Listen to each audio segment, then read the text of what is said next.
Hey everyone, how we doing today? This is James Sweeney, aka SplitSuit, and welcome back to another video.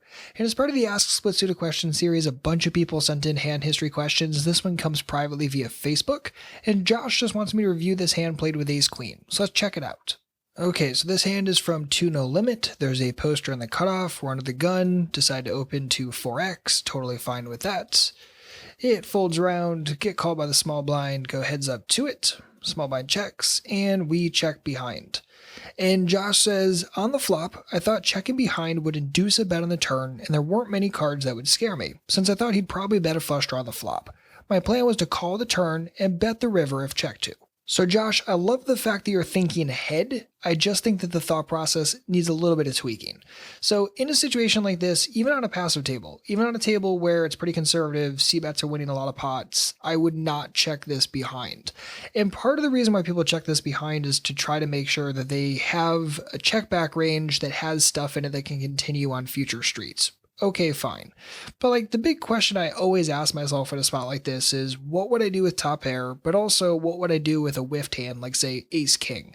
And if you would bet with ace king, why wouldn't you also bet with ace queen? Right? You can't have your entire betting range just be nonsense either, right? By the same logic of trying to make your check range not just nonsense either. So I think in a situation like this, you have to bet here. Sure, you're not going to get action 100% of the time, but that's okay. There are still worse queens that can continue, pocket eights, 7x, flush draws, all that kind of stuff. And if Jaguar is simply just doing a lot of check folding, so be it. Just attack the crap out of him throughout the rest of the session, hopefully you are already, and win all the free money that he's giving you. But I would not check this behind. Just fire it for value, go forward. No, you're not going to get action 100% of the time, but that doesn't mean that your bet was wrong. So as played in this situation, the turn is the 9 of hearts, face a bet, here just decides to call. And I know Josh said his plan was to call here and then bet the river if checked to, but I'd really like to see a raise in this situation. This is one of those where if you're ever going to check the flop behind, the whole reason you do so is to under rep, right? So if you raise here, what does it look like you have? Probably the naked ace of hearts, maybe. I don't know. It looks totally bizarre. And use that to your advantage. Use it to get looked up by things like 9x, sticky queen, pair with a heart, all that sort of stuff. There's so much value here. There are so many second best hands that can and will continue that I'd really, really love to see this get raised to something like 55, 60 cents and just go forward from there. Obviously, for pure value, you are way ahead of him at this point. As played, though, we go to the king, and what I really want to say here is, if you think about it, I didn't really love the way we played the flop, and as played, I didn't really love the way we played the turn. So what we're doing here is we're exploring a branch of the tree where we really shouldn't be traveling.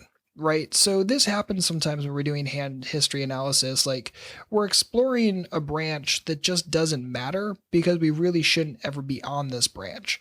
So consider that when you're doing hand history analysis, like, did I take the correct branch? And if not, is this really worth exploring because it's a mistake that you're hopefully not going to make in the future? As played with the king of spades, check, and here decides to fire for 30 cents, and as played, I like the fact that we're finally betting. I just think that this pot is way too small. I think this is a clear example of overutilizing showdown value and pot control, and a clear example of missing a copious amount of value.